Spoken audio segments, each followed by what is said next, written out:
Welcome back to Redirecting. In this video, we're going to be talking again about the arresting of your thoughts. And more specifically, I want you to stop giving yourself permission to make excuses. Because a lot of people, I can't do this, I can't do that. Nobody loves me, nobody likes me. It's too hard. It's too difficult. It's too far. It's out of my reach. I can't help it. It's like you're giving yourself permission to make excuses because for some reason the excuses have become your security blanket. You think if you throw up the excuse, then you are excused from progressing. And a lot of people fall into that because they really don't have a drive to do anything beyond what they are already doing. And so you give yourself permission to make excuses by telling others what you can't do or what you feel that you're unable to achieve. And believe it or not, that becomes a burden on other people, especially when it's required of you to do something. Imagine a child coming to their parent and the child is hungry and the parent says, well, I don't have any food, or I can't afford to feed you. Now, your problem has just become that child's problem, you see, and they might not even comprehend or understand what I can't means. All they know is they have a rumbling belly and that you are the person who brought them into this world who is responsible for taking care of that need. And so when you give yourself permission to make excuses, you are giving yourself permission to fail as well. There's an old saying that I used to hear some of my elders say. They used to say, nothing fails but a try. Do you get that? Nothing fails but a try. How can you fail if you never tried? But see, what a lot of people do is they actually announce or accept failure. They didn't even put one foot in front of the other to even determine if they could make the journey.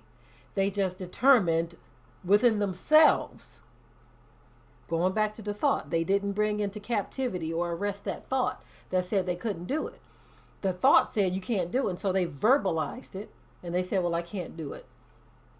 And so they accepted failure because they or arrest their thoughts. Now, if you understand how important it is to arrest your thoughts, you would never say that I can't. I don't care what it is. Look at it like this. If you look at it like this, when you say you can't and there's nobody else who's going to do it for you and you've already determined that you can't, you've given up, right? What if you're in a situation where I can't is not an option? Okay, a good example would be when a woman is having a baby, okay? When you are pushing that baby out, I'm not talking about somebody who's being set up for a cesarean. I'm talking about you're fully dilated, okay? There is nothing that can stop you from getting that baby out of there. Okay, of course, there are hospitals that will try to convince you that a cesarean is the best option because they want that extra money. But when you're in a situation where you are fully dilated and just say the baby is just is right there at the door, almost out, I can't is not an option. You got to do what you have to do to get that baby out, because there have been moments where when you're having a baby, you feel like you wish you can turn back. I wish I can turn back and just stop this whole process, but it's too late now. When that baby is about to come out, a woman, you can't say, I can't. You have to finish the job, okay? There's nobody's going to push that baby out for you. Once that baby has reached a certain point and you're fully dilated, the job is on you, okay? Of course, I'm not talking about any life-threatening situation. I'm talking about where a person they're tired, they're aching, they're in pain, and they just want to give up. You can't give up, okay? There are other situations where you can't give up as well. I remember one time we were in the city of Detroit. My sister and I had gone to church. And by the time we got there, our church was actually going to visit with another church, but we had to meet at the church building in order to get a ride to the next location. And by the time we got there, because we were pretty much walking in a blizzard to get to church, and we had a long way to walk. By the time we got there, everyone was gone. And so we had a choice to make. Either you stand here and freeze or you start walking back home. Now, I can remember being so cold to where we knew of some church members who lived near the church. So we went, knocked on their door, couldn't get in. And we were trying to see if there was somebody who didn't go that would let us in. And so we didn't find anyone who would let us in. So we had to make that trek all the way back home in the middle of a blizzard. Now, we could have said, I can't do it, and just stood there and froze to death. But because we were faced with a situation to where nobody was coming to pick us up, there was nobody at the church building, nobody at these houses that we went to, nobody was going to let us in. We had to trek our way back through the snow back home. I can't was not an option unless you were ready to die that night, you see. And so when you give yourself permission to make excuses, you are just giving up. And a give up attitude, you're not going to get anywhere in life. As a matter of fact, nobody wants to be around that kind of person.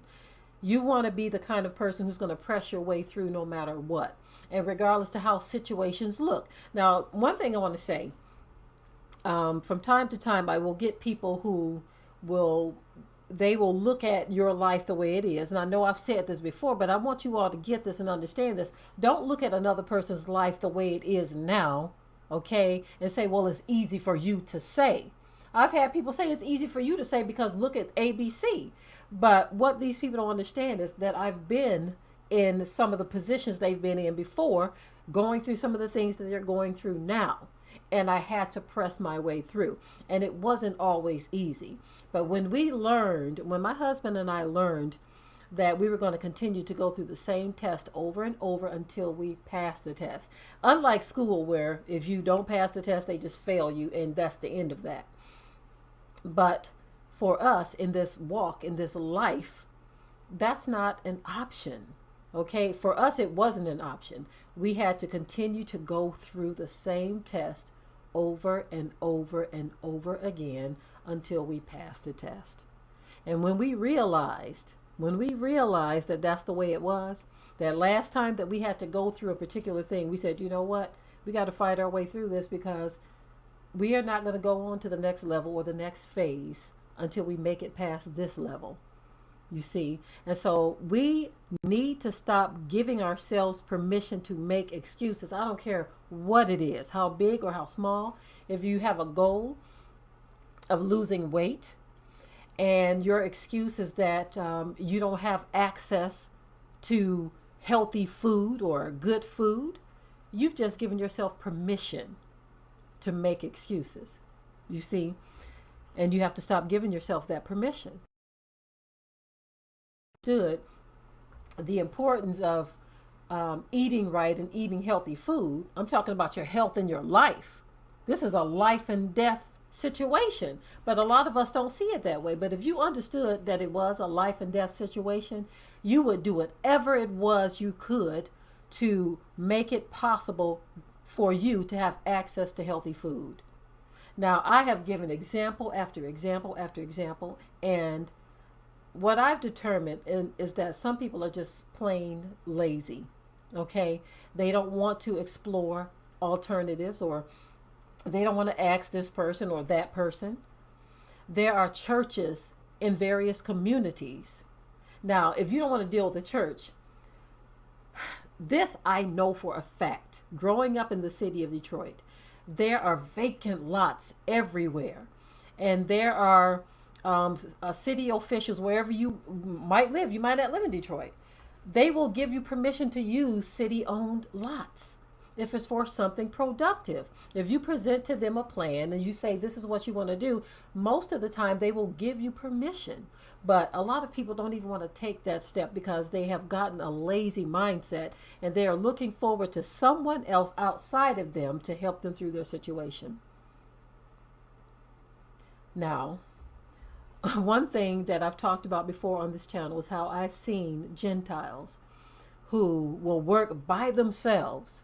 There's this one guy, I think he makes 75,000 a year, and he don't even own all of the property that he grows food on. What he did is he spoke to his neighbors and he made a deal with them. He said, I tell you what, let me do the work.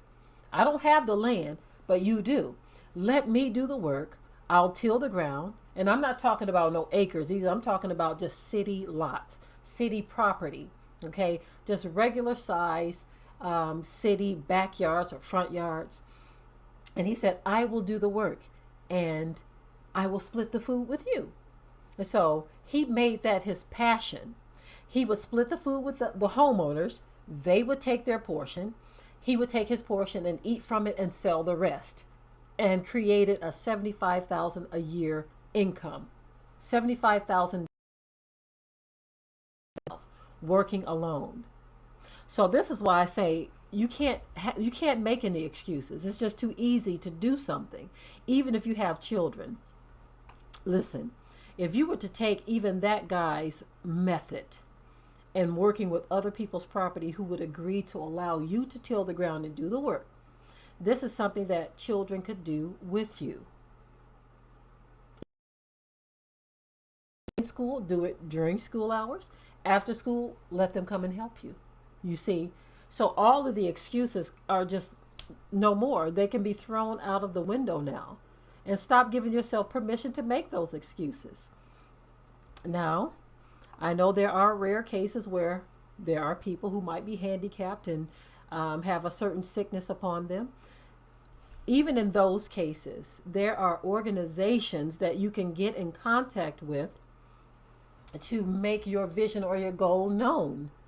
I've seen too many times where handicapped people are out here doing what they have to do to take care of themselves. But as long as we give ourselves permission, and believe it or not, most of the people who give themselves permission to make excuses are people who are able-bodied, people who can do something, but they just don't want to. They've developed a lazy mindset. Notice I said mindset. They're not arresting that laziness that has set up in their minds, is moved in, is taking up shelter there, and they're not arresting it. They're not saying, look, this is not the right way to be. I can't sit still like this. I have a need, and nobody else is going to fulfill that need for me. You got to talk yourself out of being lazy. You see, especially if you have children. Now, there was a story that was shared with me by a couple of people. There was a young woman, I believe she has 11 children. If I'm not mistaken, I think she lives down south somewhere. I can't remember what state she lives in, but she found herself without a job, and she has 11 children. And she was crying and saying that she's having a difficult time taking care of those 11 children. Now, her situation is a whole other story that I'm not going to get into right now. I will say is you got to be very careful. I don't know what her marital status was when she had those children, but women have got to be very careful. If you're not married, that you're not putting yourself in a situation to where you're bringing all those children into the world and you can't take care of them, because job security is not promised to anyone. But in her case, I would definitely say that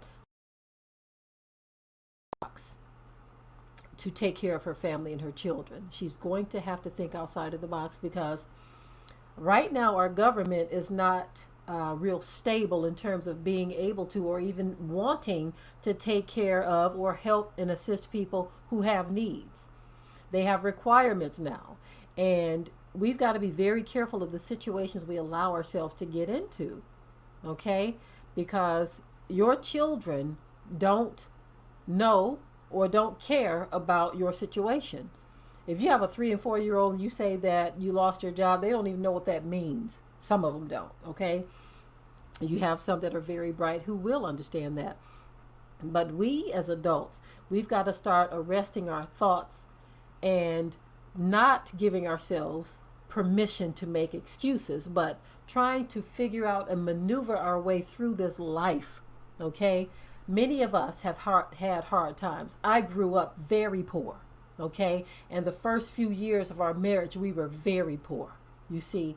But instead of us sitting back making excuses for poverty or why it was upon us the way it was, we said, okay, we're going to do this, and this until something gives. We kept working at it until something gave. And that is what I want to encourage you all to do as well. Don't give yourself permission to make excuses, because excuses will add up to zero, to nothing, no progress. You can't make progress by making excuses. The only time you can make progress, or the only way to make progress, is to make moves forward, moving forward. Okay, making progress, moving forward, not standing still or looking back. Okay, I know I have said a whole lot in this video as well. I'm hoping that this series is going to be a baraka to those who are kind of trapped or stuck inside of their own brain and they don't know how to get out. You see, because they are allowing their thoughts. They're allowing their thoughts to dictate what they do. Instead of arresting those negative thoughts, they just let them take. Don't let negative thoughts live in your mind and determine your future for you, okay? Because nobody outside of you is responsible for you. That's just the way it is. Okay, family, with that, I will say shalom. Be sure to ring the bell to be notified of new uploads on this channel, and also comment, share, like, and subscribe.